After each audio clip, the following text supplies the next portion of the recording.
우리 또 좌우로 인사들 나누시겠습니다. 예수님 안에서 행복하십시오.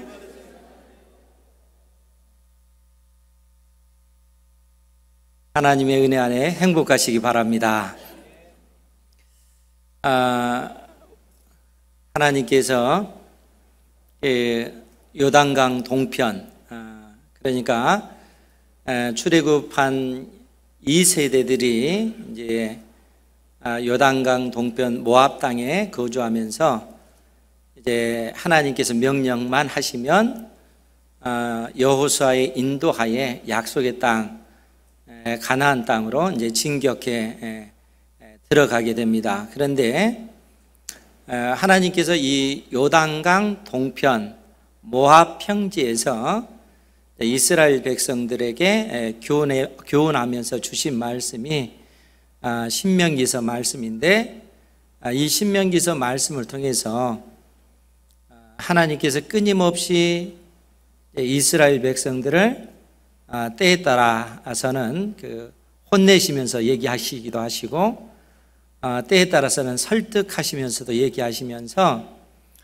너희들이 그 땅에 들어가서 하나님의 그 자녀답게 거룩한 백성으로서의 그 본분을 지키고 살아가기를 끊임없이 독려하십니다. 그러면서 어떤 말씀을 하시냐면, 너희들이 그 땅에 들어가서 내 마음이 교만하여 내 하나님 여호와를 잊어버릴까 염려하노라. 하나님께서 그렇게 말씀하십니다. 내 마음이 교만하여져서 내 하나님 여호와를 잊어버릴까, 이것을 하나님께서는 염려하신다는 거예요. 이 말씀은 출애굽 2세대들에게만 주신 말씀이 아니고 오늘 여러분들에게도 동일하게 주신 말씀입니다. 내 마음이 교만하여 내 하나님 여호와를 잊어버릴까 염려하노라. 그러면 하나님께서 이스라엘 백성들이 그 교만해지는 그 마음, 왜 그들이 교만해질까, 이런 말씀을 하셨을까요? 거기에 대해서 하나님께서 이스라엘 백성들이 광야 40년 동안 광야에서 하나님의 그 은혜로 그들이 살아왔던 그 과정을 되새기면서 교훈하시면서 이 말씀을 하신다는 거예요. 그러니까 광야 40년 동안 이스라엘 백성들이 어떻게 살았는가, 그의 힘과 그의 능력으로 사는 것이 아니라 전적인 하나님의 은혜로 살았다는 것입니다. 이스라엘 백성들이 그 은혜로 살아왔던 그 삶을 살피면서 약속의 땅 가나안 땅에 들어가서도 동일하게 하나님의 은혜로 살아간다 하는 것을 그들이 깨달아 알아야 된다는 것이죠. 그들이 땀 흘려서 일을 하지만 그들이 땀 흘려서 일해서 수확을 얻을 수 있는 그 은혜를 누가 주시냐 하면 다 하나님께서 주신다는 거예요. 그러니까 인생은 전적으로 하나님의 은혜로 살아간다 하는 사실을 이스라엘 백성들은 광야 40년의 그 기간을 통해서 훈련받고 배운 것이죠. 그렇기 때문에 그들이 약속의 땅에 들어가서도 그들이 열심히 일하면서 살아가면서도 인생이 살아가는 것은 전적인 하나님의 은혜다, 이 믿음의 고백 가운데 그들이 살아가야 된다는 거예요. 그런데 문제는 뭐냐 하면, 사람들이 그렇게 살아가다가 그들의 배가 부르고 또 재물이 늘어나고 그들이 키우고 있는 어떤 소떼, 양떼들도 많아지고 은금이 많아지고 또 좋은 집에서 그렇게 살게 되면 어느 순간 사람들이 하나님의 은혜로 살아간다 하는 사실을 잊어버리고 내 힘과 내 능력으로 내가 이만큼 성공했다, 이렇게 사람들이 생각한다는 거예요. 심지어 그가 가지고 있는 능력 자체도 하나님께서 주신 것임에도 불구하고 사람들은 생각하기를 내가 다른 사람들보다 능력이 뛰어나고 내가 특출나기 때문에 이러한 성공적인 삶을 살았다, 이렇게 생각을 한다는 거예요. 그러니까 하나님께서 그 모든 은혜로 나에게 다 주셨다는 사실을 잊어버리고 내 힘과 내 능력으로 이러한 성공의 삶을 내가 살아간다, 이렇게 생각하는 것이 내 마음이 교만하여 내 하나님 여호와를 잊어버릴까 염려하노라. 하나님께서 그렇게 말씀하신다는 거예요. 그러니까 하나님께서 이러한 진리를 이스라엘 백성들이 잊지 말도록 끊임없이 말씀하고 계시는 것이죠. 오늘날 우리는 어떤가요? 하나님께서 우리나라, 이 대한민국에 복을 주셔서 짧은 기간 안에 경제적인 또 번영을 이루고 또 정치적인 그런 발전을 이루도록 하나님께서 이제 은혜를 주셨습니다. 많은 사람들이 그래도 이제 좋은 옷을 입고 좋은 차도 타고 또 좋은 집에서 살고 있는 이제 이러한 상황이 된 거예요. 그런데 이러한 삶을 살다 보니까 사람들이 하나님께서 나에게 베푸신 그 은혜에 대해서 망각할 때가 많고, 내가 다른 사람들과 경쟁해서 우월해서 내가 이러한 성공을 이뤘다라고 주장하는 사람들도 많고, 심지어 하나님께서 많은 은혜를 주신, 많은 어떤 물질의 복을 주신 그것을 통해서 어떻게 사용해야 될지 그것을 알지 못하는, 궁극적으로 하나님께서 우리에게 이러한 은혜를 주셨을 때 하나님께서 우리에게 요구하시는 그 사명이 무엇인지 알지 못하며 살아가기 때문에 오히려 많은 사람들이 경제적으로 넉넉하면서도 영적으로는 빈곤한 상태에 빠지지 않았나, 이런 생각을 해봅니다. 하나님께서 주시는 그 은혜에 힘입어서 연약한 사람들을 세워주고 주의 몸된 교회가 힘있고 능력있게 주의 그 천국 복음을 증거하는 이러한 일에 힘쓰지 아니하고 육신의 그 즐거움과 어떤 그 눈에 보이는 그 안목의 그 욕심에 따라서 살아가고 있지 않는가 하는 생각을 해본다는 겁니다. 오늘 하나님께서 우리에게 주신 말씀, 특별히 민수기서 말씀을 통해서 주시는 이 내용들을 통해서 하나님께서 우리 각자에게 주신 사명, 또 주의 몸된 교회에게 주신 그 사명을 다시 한번 회복할 수 있는 은혜가 있기를 주님의 이름으로 축원드립니다. 민수기는 전체 36장까지 그렇게 기록이 되어 있어요. 그런데 이제 우리 성도들 가운데 민수기 하면은 잘 알 것 같은데 민수기가 어떤 책이었지? 이제 이렇게 생각하시는 분들도 계실 것 같아요. 이제 민수기 하면은 백성의 수를 파악한다, 그런 의미잖아요. 이제 민수기 자체가 그러한 뜻입니다. 그런데 민수기를 보면 진짜로 백성의 그 숫자를 파악하는 내용이 나옵니다. 36장까지 기록이 되어 있지만 1장에 백성의 수를 파악하는, 그래서 20세 이상 남자들의 수를 파악했을 때 약 60만 3천 명가량이 숫자가 파악이 됩니다. 그리고 26장에도 보면요, 또 백성들의 수를 파악을 해요.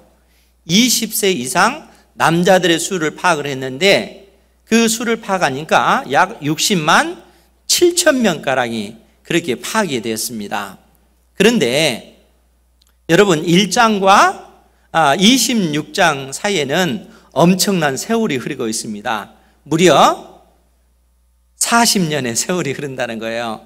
그러니까 그게 무슨 얘기냐면은 민수기 1장에서 백성의 수를 파악할 때는 출애굽 1세대들을 파악한 거고요, 26장에서는 출애굽 2세대들을 파악한 겁니다.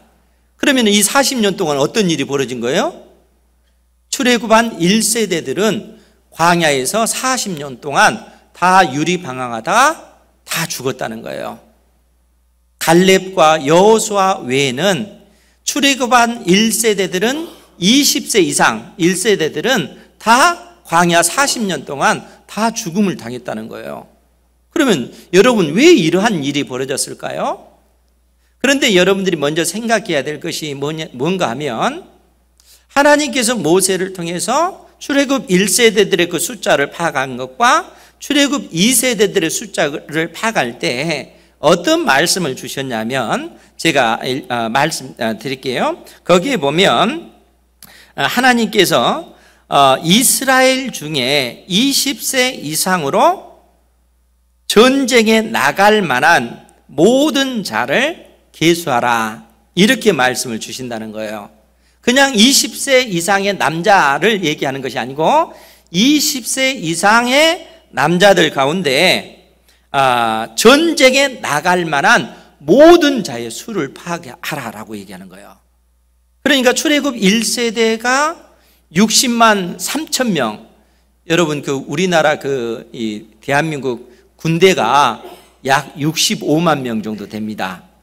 이게 제가 찾아보니까 2010년 기준이에요. 그래서 지금은 정확하게 얼마인지 모르겠습니다. 그래도 약 65만 명 정도 됩니다. 그러니까 출애굽 1세대들이 60만 3천이니까 어느 정도 숫자인지 어느 정도 약간은 그 감이 잡히잖아요. 그런데 여기서 기억해야 될 것이 뭐냐면 하나님께서 백성의 수를 파악하라 라고 했을 때는 그냥 숫자가 모르니까 숫자를 파악하기 위해서 파악하라 그런 것이 아니고 실상은 군대를 조직하기 위해서 하나님께서 백성의 수를 파악해라 라고 얘기하는 거예요. 단순히 숫자 몇 명인지 알아보자 이것 때문에 파악한 것이 아니라 하나님 나라의 군대를 조직하기 위해서 숫자를 파악하라 이렇게 명령을 내리셨다는 거예요. 그러면 여러분 왜 하나님께서 하나님 나라의 그 군대를 요구하실까요? 거기에는 이유가 있습니다. 이미 하나님께서는 믿음의 조상 아브라함과 언약을 체결할 때요 아브라함에게 한 나라를 약속해 주셨습니다. 하나님께서 친히 경영하시고 다스리실 그 나라 하나님의 나라를 약속해 주셨어요. 그리고 하나님께서 이 나라는 통치하신다라고 약속해 주시고 이 나라의 그 백성을 하늘의 무수한 별과 같이 그 백성들이 많아질 것이고 그 백성이 다른 땅이 아닌 약속의 땅 가나안 땅에 그 땅을 하나님께서 주셔서 가나안 땅에 하나님께서 친히 경영하시고 다스리실 그 나라를 하나님께서 세우시겠다 이렇게 약속해 주셨습니다. 그것이 창세기 15장에서 하나님과 이스라엘 사이에 언약을 체결하시면서 하나님께서 주신 말씀이라는 거예요. 그런데 거기에 보면 우리 찾아보도록 할게요. 창세기 15장 13절 말씀입니다. 창세기 15장 13절 말씀에 보면 잘 들으시기 바랍니다. 여호와께서 아브라함에게 이르시되 너는 반드시 알라 내 자손이 이방에서 객이 되어 그들을 섬기겠고 그들은 400년 동안 내 자손을 괴롭게 하리니 그들이 섬기는 나라를 내가 징벌할지며 그 후에 내 자손이 큰 재물을 이끌고 나오리라. 즉 하나님께서 아브라함에게 약속하신 그 나라가 어떻게 이 가나안 땅에 세워지냐면은 그냥 세워지는 것이 아니고 약 400년 후에 세워진다는 거예요. 그런데 이 400년 동안 아브라함의 그 후손들은 이방 땅에서 나그네가 되어서 객이 되어서 그들의 그 통치를 받는 그러한 상황이 될 거라는 거예요. 그 이후에 하나님께서 그 나라를 심판하고 하나님께서 택한 백성 이스라엘을 출애굽시키실 것을 약속해 주고 있다는 거예요. 그러면서 16절에서 뭐라고 말씀을 하시냐면 16절 말씀에 보면 내 자손은 4대 만에 이 땅으로 돌아오리니 이는 그 이유는 아모리 족속의 죄악이 아직 가득 차지 아니함이니이다 하시더니 왜 하나님께서 가나안 땅을 지금 당장 주시지 아니하냐면 먼저 첫째로는 아브라함의 후손이 하늘의 별과 같이 많아지지 않았기 때문이고 또 한 가지 이유는 지금 현재 가나안 땅에 사는 아모리 족속의 죄악이 아직 가득 차지 않았다는 거예요. 이 아모리 족속은 가나안 족속 중에 한 족속을 지금 대표해서 언급하고 있는 것입니다. 그런데 이 아모리 족속의 그 죄악이 얼마나 크면 하나님께서 이렇게 말씀하실까라고 생각을 하실 텐데 레위기 18장에 보면 이 가나안 땅에 사는 족속들의 죄악이 얼마나 큰지 보여주고 있습니다. 우리 레위기 18장 21절 함께 보도록 하겠습니다. 레위기 18장 21절부터 10절까지의 그 내용을 보면 거기도 제가 읽어 드릴 테니까 찾지 못한 분들은 잘 들으시기 바랍니다. 너는 레위기 18장 21절 이하입니다. 너는 결단코 자녀를 몰렉에게 주어 불로 통과하게 하므로 내 하나님의 이름을 욕되게 하지 말라. 나는 여호와이니라. 즉 하나님께서 이스라엘 백성들에게 너희들이 약속의 땅 가나안 땅에 들어가면 가나안 족속들이 행했던 그 풍습들을 본받아서는 절대 안 된다 라고 말씀하시면서 이 말씀을 주시는 겁니다. 그러면 가나안 족속들이 한 그 풍습이 뭡니까? 그들이 몰렉신을 섬기면서 자기의 그 자녀들, 여러분 심지어 자기의 어린 그 자녀들을 불로 통과하는, 그러니까 불로 태워서 이 몰렉신에게 그 인신 그 제사를 드리는 이 악을 이 가나안 땅 사람들이 지금 행하고 있는 것입니다. 그것뿐만 아니라 22절 말씀에 보면 너는 여자와 동침함 같이 남자와 동침하지 말라. 이는 가증한 일이니라. 가나안 땅에 사는 족속들이 이 동성애, 남자가 남자를 사랑하고 여자가 여자를 사랑하는 이러한 악을 지금 현재 자행하고 있다는 거예요. 여러분 이제 이렇게 이야기하니까 그러면 이 가나안 족속들은 그 옛날 우리가 그 상상하듯 구석기 시대 때 원숭이 같이 그렇게 막 털옷을 얻고 그렇게 살았나 보다 이렇게 생각하실 분이 혹시 계실지 모르겠어요. 그런 거 아닙니다. 이때 당시 이 가나안 사람들의 그 문화는 휘황찬란했습니다. 큰 그 어떤 그 웅장한 어떤 그러한 어떤 신전들을 지어놓고 사는 그러한 사람들이에요. 그러니까 오늘날 도시로 여러분들이 상상해도 전혀 어떤 그 무리가 아닙니다. 그런데 이러한 사람들이 남자가 남자를 사랑하고 여자가 여자를 사랑하는, 실상 뭐 이러한 문제가 오늘날 우리가 살아가고 있는 이 시대의 문제이기도 하잖아요. 그런데 여기서 한 걸음 더 나가 23절 말씀에 보면 뭐라고 얘기했냐면은 너는 짐승과 교합하여 자기를 더럽히지 말며 여자는 짐승 앞에 서서 그것과 교접하지 말라. 이는 문란한 일이니라. 하나님의 그 거룩한 형상을 지음받은 우리 그 인생이 짐승과 이 교합하는 이러한 악이 이때 당시 어떤 가나안 문화 속에 이렇게 나타난 겁니다. 그러니까 거룩한 하나님의 형상대로 창조한 받은 인생이 짐승과 같은 그러한 존재가 됐다는 거예요. 아무리 어떤 시대의 그 문화 문명이 그렇게 휘황찬란하게 있다 할지라도 사람의 어떤 그 정신이 그처럼 타락하면 인간이 그 고귀한 하나님의 형상으로서 그 위치를 유지하는 것이 아니라 짐승과 같은 그러한 모습을 갖게 된다는 거예요. 이것이 가나안 땅에 사는 족속들의 그러한 모습이라는 겁니다. 그렇기 때문에 하나님께서 24절, 25절 말씀에 뭐라고 또 말씀하시냐면 너희는 이 모든 일로 스스로 더럽히지 말라. 내가 너희 앞에서 쫓아내는 족속들이 이 모든 일로 말미암아 더러워졌고 그 땅도 더러워졌으므로 내가 그 악으로 말미암아 벌하고 그 땅도 스스로 그 주민을 토하여 내느니라.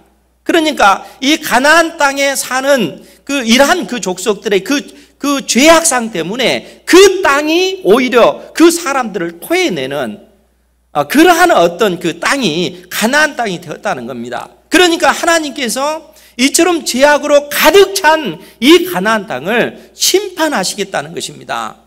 여러분, 소돔과 고모라가 왜 그 하나님께서 심판하신 것입니까? 그 땅의 죄악이 관영하니까 그러잖아요. 그 소돔과 고모라도 동일하게 남자가 남자를 사랑하고 여자가 여자가 사랑하고 그야말로 어떤 하나님의 그 고귀한 형상이 드러나는 그러한 도시가 아니라 하나님의 그 형상이 완전히 사라져버리는 짐승의 그 땅이 되고 만 것 아닙니까? 그러니까 하나님께서 소돔과 고모라를 불과 유황으로 그 땅을 심판하신 것입니다.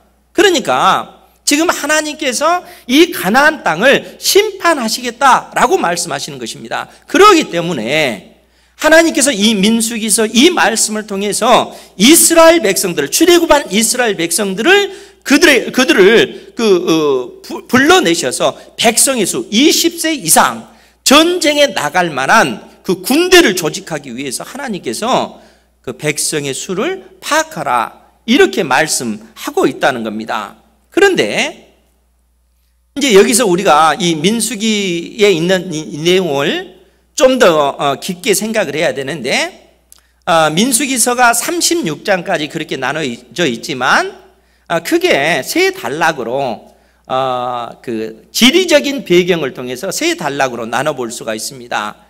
그 지리적인 그 배경이라고 하는 것은 시내산, 그리고 광야 38년, 좀 더 엄밀하게 얘기하면 38년하고 약 8개월 정도 이 광야, 그 다음에 모압 평지입니다. 즉 민수기서를 보면 1장부터 그 10장까지 시내산에서, 여러분 시내산 하면 이스라엘 백성들이 출애굽한 다음에 약 2개월 동안 이 광야를 거쳐서 시내산에 3개월째 되던 날에 도착을 했습니다. 그리고 이 시내산에서 이스라엘 백성들이 약 1년 동안 머물게 돼요. 그럼 여러분 시내산에서 어떤 일을 그들이 했습니까? 이 시내산에서 하나님께서 이스라엘과 언약을 체결하시고, 하나님께서 이스라엘과 언약을 체결하셨어요. 그리고 하나님께서 이 언약을 체결하시고 이스라엘 백성들을 향해서 너희들은 이 세상 속에서 유일하게 내 보배다 이렇게 선언하셨어요. 그리고 너희들은 이 세상 가운데서 유일하게 제사장 나라다. 그러니까 이 세상 그 나라들이 하나님께 복을 받는 데 있어서 복의 통로로 하나님께서 이스라엘을 쓰시겠다라는 의미로 제사장의 나라다 이렇게 선언해 주셨어요. 그리고 너희들은 이 세상 속에서 유일하게 구별된 백성이다. 세상 사람들과 동화될 수 없는, 너희들은 구별된 하나님의 백성이다. 그 선언을 시내산에서 언약을 체결하시면서 하나님께서 주셨다는 거예요. 그리고 이 시내산에서 하나님께서 제사 제도를 주시면서 성막의 본을 보여주시면서 성막을 만들도록 그렇게 해주셨잖아요. 그러니까 1년 동안 이스라엘 백성들이 시내산에서 머물면서 하나님께서 주신 그 말씀을 받으면서 그 말씀대로 그 성막을 만들고 언약을 체결하는 그러한 일들을 행했다는 거예요. 그런데 민수기서 1장부터 10장까지는 약 20일 동안 주어진 말씀입니다. 이 20일 동안, 즉 출애굽한 지 그들이 2년째 되던 해 2월 1일부터 2월 20일까지 약 20일 동안 1장부터 그 10장까지 주셨는데, 그 내용이 뭐냐면 하나님께서 이스라엘 백성들을 군대로 조직하는 내용이에요. 전쟁에 나가서 싸울 수 있는 그 용사들을 하나님께서 뽑아내시는 거예요. 그러면서 이스라엘 백성들의 그 진영을 어떻게 갖춰야 될 것인지, 그 진을 어떻게 갖춰야 될 것인지, 그 진지 구축에 대해서 말씀해 주십니다. 그러면서 이스라엘의 한 곳에 정착할 때 하나님의 성전을 중심으로 해서 동서남북을 그렇게 나눠서 세 지파씩 그 진을 형성해서 성막을 중심으로서 진을 형성하라 이렇게 말씀을 해 주세요. 그리고 너희들이 이동할 때 그냥 제멋대로 뭐 광야니까 뿔뿔이 흩어져서 가자 하고 짐 싸들고 가는 것이 아니라 이동을 할 때도요 군대처럼 이동을 하는 거예요. 그러니까 그 사면에 세 지파가 한 부대가 형성이 됐잖아요. 그러니까 첫 번째 부대, 두 번째 부대, 그 다음에 성막이 있고 세 번째 부대, 네 번째 부대, 이렇게 진을 행진할 때 이런 순서로 이동하게끔, 그러니까 철저하게 하나님께서 이스라엘 백성들을 군대 조직을 그렇게 만드신 거예요. 그것이 1장부터 10장까지의 내용이라는 거예요. 그러면 11장부터 22장까지의 내용은 뭐냐면 광야 40년 동안, 38년인데 그냥 40년으로 통칭할게요. 광야 40년 동안 그들이 광야에서 유리방황하는, 그래서 출애굽한 1세대들은 다 죽고 출애굽 2세대들이 성장하는 이 기간이 광야 40년입니다. 그것이 11장부터 21장까지의 내용이에요. 그리고 22장부터 36장까지는 출애굽 2세대들이 요단강 동편 모압 평지에 이르러서 이제 하나님의 말씀을 받고 가나안 땅에 들어가면 되는 거라는 거예요. 그런데 이제 중요한 것이 있습니다. 그것이 뭐냐면 민수기 11장부터 21장까지 그 내용이 뭘까 하는 거예요. 거기에 보면 중심되는 그 사건이 7가지가 등장합니다. 즉 하나님의 백성 이스라엘이 하나님 앞에 불순종한 사건 7가지가 기록이 되어 있어요. 그리고 그 중심에 있는 사건이 뭐냐면 가데스 바네아 사건입니다. 여러분, 왜 하나님께서 7가지 불순종의 사건을 기록하게 하셨을까요?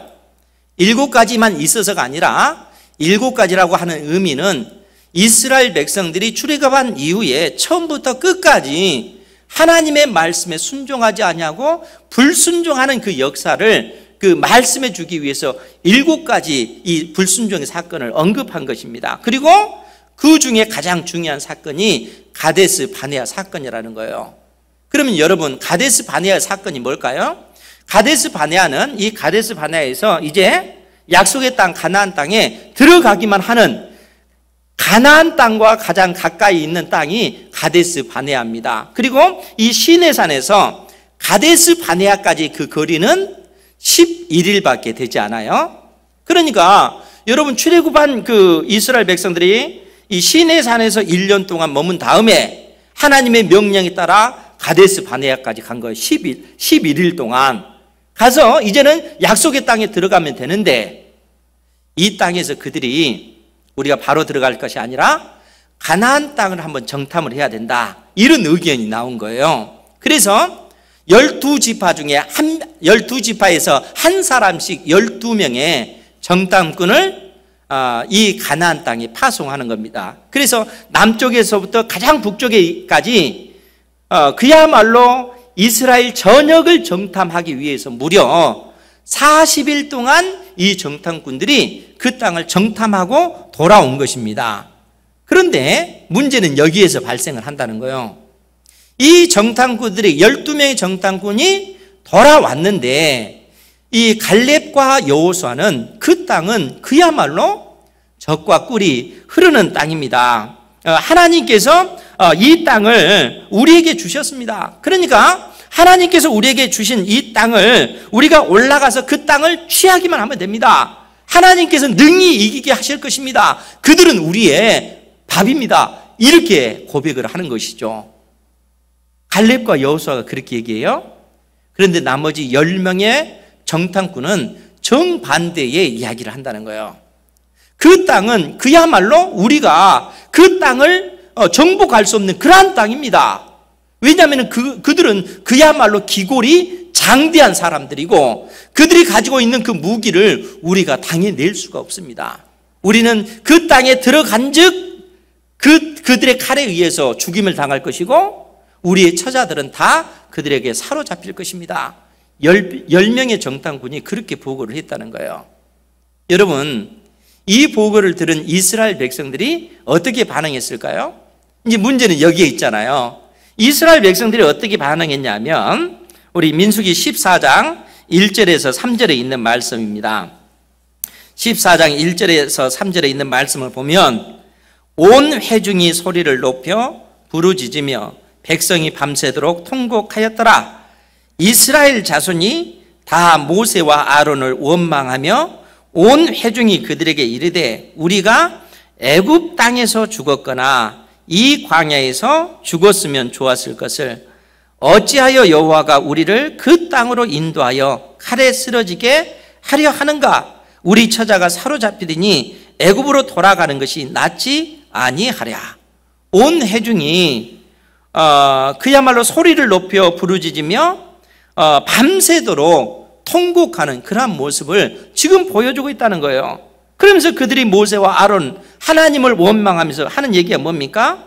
우리가 애굽 땅에서 죽었으면 차라리 더 좋았을 텐데, 아니 이 광야에서 우리가 죽었으면 더 좋았을 텐데, 애굽 땅에서 죽었든지 이 광야에서 차라리 우리가 죽었다면 더 낫겠다는 겁니다. 왜냐하면 왜 하나님께서는 지금 그 3절 말씀 그 얘기합니까? 어찌하여 여호와가 우리를 그 땅으로 인도하여 칼에 쓰러지게 하려 하는가? 하나님께서 우리를 가나안 땅에 들여보내셔서 가나안 족속들의 칼에 우리를 죽게끔 만들고 우리의 그 처자가 그들의 포로가 되도록 하나님께서 이렇게 만드신다는 거예요. 이스라엘 백성들이 하나님을 원망하면서 모세와 아론을 원망하면서 이렇게 통곡하면서 이렇게 얘기하는 겁니다. 심지어 나중에는 어떻게 해요? 이 무리들이 돌을 들어서 모세와 아론을 또 갈렙과 여호수아를 쳐서 죽이려고 하지 않습니까? 지금 상황이 이렇다는 거예요. 이러한 상황 속에서 그 하나님께서 그 영광스러운 그 모습을 이스라엘 백성들에게 드러내시는 것입니다. 하나님께서 드러내시면서 하신 말씀이 11, 12절에 보면 11절 말씀에 보면 여호와께서 모세에게 이르시되 이 백성이 어느 때까지 나를 멸시하겠느냐? 내가 그들 중에 많은 이적을 행하였으나 어느 때까지 나를 믿지 않겠느냐? 여러분 하나님께서 이스라엘 백성들을 향해서 어느 때까지 너희들이 나를 멸시하느냐? 어느 때까지 너희들이 나를 믿지 아니하겠느냐? 하나님께서 지금 이 말씀을 하신다 하는 것입니다. 그러면서 하나님께서 오늘 본문의 말씀에 뭐라고 말씀하시냐면 26절 이하의 말씀입니다. 여호와께서 모세와 아론에게 말씀하여 이르시되 나를 원망하는 이 악한 회중에게 내가 어느 때까지 참으랴? 이스라엘 자손이 나를 향하여 원망하는 바 그 원망하는 말을 내가 들었노라. 우리 28절 말씀 같이 한번 볼까요? 시작. 그들에게 이르기를 여호와의 말씀에 내 삶을 두고 맹세하노라. 너희 말이 내 귀에 들린 대로 내가 너희에게 행하리니. 아멘. 이제 하나님께서 여호와의 말씀에 내 삶을 두고 맹세하노라. 하나님께서 내 생명을 걸고 맹세한다 라고 말씀하십니다. 그러시면서 너희 말이 내 귀에 들린 대로 내가 너희에게 행하겠다 라고 말씀하십니다. 그러면 여러분 이스라엘 백성들이 하나님께 한 말이 무엇이었습니까? 차라리 우리가 애굽 땅에서 죽었으면 더 좋았을 텐데, 아니 우리가 이 광야에서 죽었으면 더 좋았을 텐데, 이스라엘 백성들이 그렇게 말하지 않았습니까? 그런데 하나님께서 그 말을 다 들으셨다는 거예요. 그리고 뭐라고 말씀하십니까? 너희들이 말한 그대로 내가 그대로 행하여 주겠다라고 말씀하시는 것입니다. 그러니까 여러분 하나님께서 이스라엘 백성들이 말한 그대로 행하시기 위해서 광야 40년 동안 이스라엘 백성들을 향해서 진노하셔서 출애굽 1세대들이 광야에서 다 죽도록 그렇게 하나님께서 심판하신 것입니다. 29절 이하의 내용이 그 얘기죠. 너희 시체가 이 광야에 엎드려질 것이라. 너희 중에서 20세 이상으로 계수된 자 곧 나를 원망한 자 전부가 여분네 아들 갈렙과 눈의 아들 여호수아 외에는 내가 맹세하여 너희에게 살게 하리라 한 땅에 결단코 들어가지 못하리라. 하나님께서 결단코 이 이스라엘 백성들이 그 땅에 들어가지 못하리라 이렇게 말씀하신 것입니다. 33절 말씀에도 보면 너희의 자녀들은 너희 반역한 죄를 지고 너희의 시체가 광야에서 소멸되기까지 40년을 광야에서 방황하는 자가 되리라. 그러니까 이 40년 동안 출애굽 1세대들은 다 죽임을 당하게 될 것이고 출애굽 2세대들이 성장하게 될 것을 지금 말씀해 주고 있다는 거예요. 그러면서 이처럼 심판하신 것에 대해서 34절에 뭐라고 표현됐냐면 너희는 그 땅을 정탐한 날 수인 40일의 하루를 1년으로 쳐서 그 40년간 너희의 죄악을 담당할지니 너희는 그제서야 내가 싫어하면 어떻게 되는지 알리라 하셨다 하라. 우리 35절 같이 볼까요? 시작. 나 여호와가 말하였거니와 모여 나를 거역하는 이 악한 온 회중에게 내가 반드시 이같이 행하리니 그들이 이 광야에서 소멸되어 거기서 죽으리라. 아멘. 그러니까 하나님께서 광야 40년 동안 출애굽 1세대들을 심판하셔서 이 정탐꾼들이 40일 동안 가나안 땅을 정탐한 그 하루를 1년으로 계산해서 하나님께서는 40년 동안 광야에서 이스라엘 백성들로 하여금 유리방황하게 하시고 출애굽 1세대들을 다 진멸하는 이러한 심판이 그들에게 주어졌다는 거예요. 여러분, 이 일이 하나님께서 전적으로 하셨다 하는 사실을 성경이 증언하기 위해서 민수기 1장에서 출애굽 1세대들의 그 20세 이상 남자들의 수를 셌을 때 60만 3천이었잖아요. 그런데 그 수가 다 죽임을 당하고 나서 출애굽 2세대들이 성장했는데 그 수가 60만 7천 명가량이 됐다는 거예요. 그러니까 하나님께서 40년 동안 이 일을 그야말로 치밀하게 행하고 계신 것입니다. 하나님께서 출애굽 1세대들을 심판하신 거예요. 그런데 여러분, 여기서 우리가 생각해 봐야 될 것이 있습니다. 그것이 뭐냐면 하나님께서 이 가데스 바네아 이 사건을 통해서 하나님 한 번만 더 용서해 주시지, 이 가데스 바네아 이 사건을 통해서 출애굽 1세대들을 다 죽여야만 했을까 하는 부분이에요.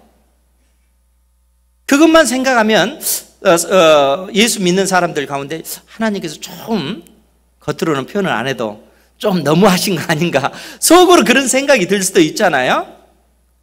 그런데 하나님께서는 그렇게 하지 아니하시고 출애굽 1세대들을 심판하셨습니다. 그리고 광야 40년 동안 이들을 다 죽이셨어요. 하나님께서 죽이신 것입니다. 그러면 왜 그랬을까요? 하나님께서 맡기신 시대의 사명 때문에 그렇다는 거예요. 하나님께서 믿음의 조상 아브라함에게 약속해 주실 때도 너희 후손들에게 이 약속의 땅을 주신다라고 했을 때는 그냥 준다라는 그 의미가 아닙니다. 그 땅을 심판하는 것입니다. 여호와 하나님의 이름으로 하나님께서는 이스라엘 백성들을 그 땅에 보내셔서 이 세상을 심판하시는 거예요. 죄악으로 관영한 이 세상을, 가나안 땅을 하나님께서 심판하도록 하시는 것입니다. 이 사명을 이스라엘 백성들에게 주신 것입니다.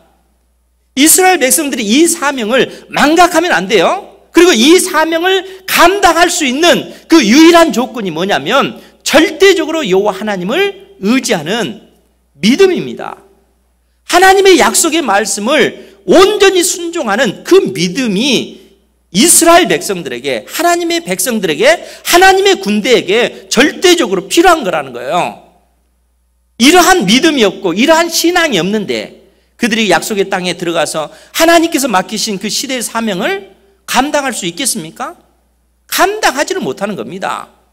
그러니까 이스라엘 백성들이 약속의 땅 앞에서 그 하나님께서 주신 그 땅을 포기하는, 하나님의 약속의 말씀을 믿지 못한다는 것은 뭐냐면은 하나님께서 맡기신 사명 자체를 우리가 감당하지 못하겠습니다.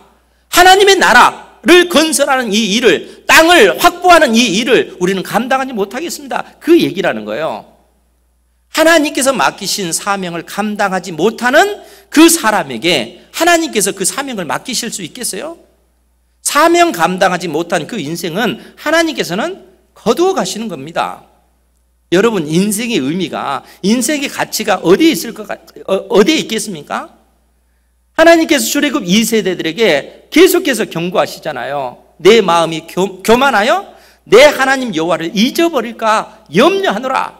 너희들이 그 땅에 들어가서 좋은 집을 짓고 먹을 것이 풍부하고 배가 부르고 재산이 증식될 때 이 모든 것이 내 힘과 내 능력으로 이뤘다. 여호와 하나님을 잊어버리고 내 힘으로 이 모든 것을 이루었어. 사람들은 하나님께서 주신 그 복을 누리면서 이 세상의 즐거움과 이 세상의 기쁨을 쫓아 그 인생을 살아간다는 거예요. 하나님을 믿으면서도 그렇다는 거예요. 하나님께서 이스라엘 백성들에게 그 사명을 주신 것입니까? 그렇지 않죠. 하나님께서 이스라엘 백성들을 약속 땅에 들여보내신 것은 하나님께서 그 땅을 심판하실 뿐만 아니라 그 땅에 거룩한 하나님의 나라를 건설하라는 이 사명을 이스라엘 백성들에게 주셨다는 거예요.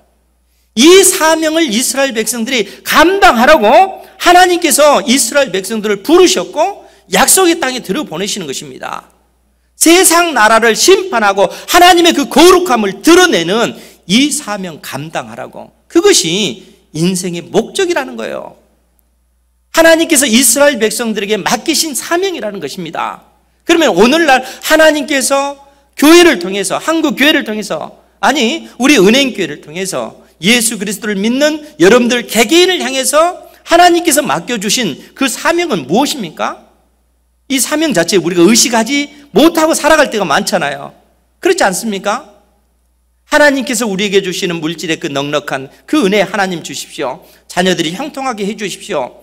회사가 잘 운영되어서 월급이 잘 나오도록 해 주십시오. 회사가 경영이 잘 돼서 물질적으로 번성하게 해 주십시오. 이러한 기도를 드리는데 왜 하나님께서 이러한 복을 우리에게 주셔야 되는지 그 의미를 우리는 잃어버리고 살아갈 때가 너무나 많다는 거예요. 그러니까 어떻게 해요? 우리가 교회에서 조금만 어떤 봉사를 하고 나서 나머지는 우리의 인생의 그 즐거움을 쫓아서 살아가잖아요. 하나님 앞에 철저히 하나님의 말씀대로 순종하는 삶이 아니라 적당하게 하나님을 섬기고 이 세상의 즐거움을 쫓아가잖아요. 이게 불신앙의 그 모습이라는 거예요. 그러면 어떻게 우리가 하나님의 나라의 이 거룩함을 이 세상 가운데 드러내겠습니까? 간단합니다. 어려운 것 아닙니다. 우리가 철저히 하나님의 말씀을 사랑하고 그 말씀을 의지하여 믿음의 삶을 살아가는 것입니다. 하나님의 그 거룩하심처럼 우리 자신 역시 거룩한 삶을 살기 위해서 부단하게 영적 싸움을 싸워나가야 된다는 거예요. 돈에 있고 없음의 문제가 아닙니다. 믿음에 있고 없음의 문제라는 거예요. 내가 하나님의 자녀답게 살기 위해서 내가 하나님 앞에 정직하고 거짓말하지 아니하고 진리의 그 말씀대로 순종하기 위해서 애쓰는 삶, 하나님의 약속의 말씀을 붙잡고 주의 몸된 교회를 섬기고 주의 몸된 우리 은행교회를 통해서 우리 은행교회가 하나님의 그 거룩하심을 더더욱 드러내도록 여러분들 각자가 하나님 앞에 거룩해져야 된다는 거예요. 여러분들 속에 있는 그 불신앙을 뽑아버리고 여러분들 속에 있는 원망하는 마음, 불평하는 마음, 주의 몸된 교회를 섬김에 있음에도 불구하고 하나님의 약속의 말씀을 붙잡고 하나님께서 함께 하신다는 그 신앙이 없는 상태에서 그 인간적인 눈으로 나에게 맡겨준 그 일들을 판단하고 원망하고 불평하는 그러한 소리를 한다면 하나님께서 그 소리를 듣지 않겠는가 하는 거예요. 하나님께서는 우리의 중심을 살피십니다. 우리 입술의 고백을 하나님께서는 들으신다는 거예요. 우리가 이 땅에서 하나님의 그 나라를 이루어가는 것, 이 세상 나라를 심판하고 하나님의 그 거룩한 나라를 이루어간다는 것은 무력을 칼을 들고 이 세상을 진멸하고 그런 의미가 아닙니다. 이 세상을 심판한다는 것은 내가 거룩한 백성으로서 이 세상 속에 속하지 아니하고 구별된 자녀로서 이 세상 속에 존재해 나갈 때 하나님의 그 거룩함이 드러나는 겁니다. 거룩한 나라가 확장되어지는 거예요.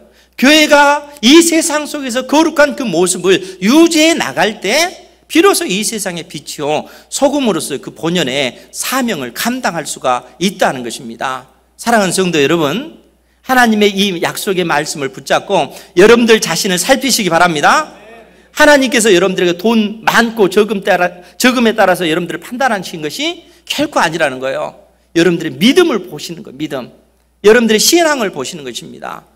여러분들의 그 거룩한 삶을 보신다는 거예요. 이러한 삶을 살기 위해서 여러분들이 부단히 애쓰시고 이 세상에서 돈 버는 것보다 더 힘써서 여러분들의 거룩한 삶을 살기 위해서 여러분들이 노력하시기 바랍니다. 하나님께서는 그러한 택한 자녀들의 삶을 통해서 하나님의 영광을 드러내시는 것입니다. 한 주간 하나님께서 여러분들의 인생 가운데 허락하신 그 날들을 통해서 아버지 하나님께 영광 돌리시는 삶이 되시기를 주님의 이름으로 축원드립니다. 기도하겠습니다. 거룩하신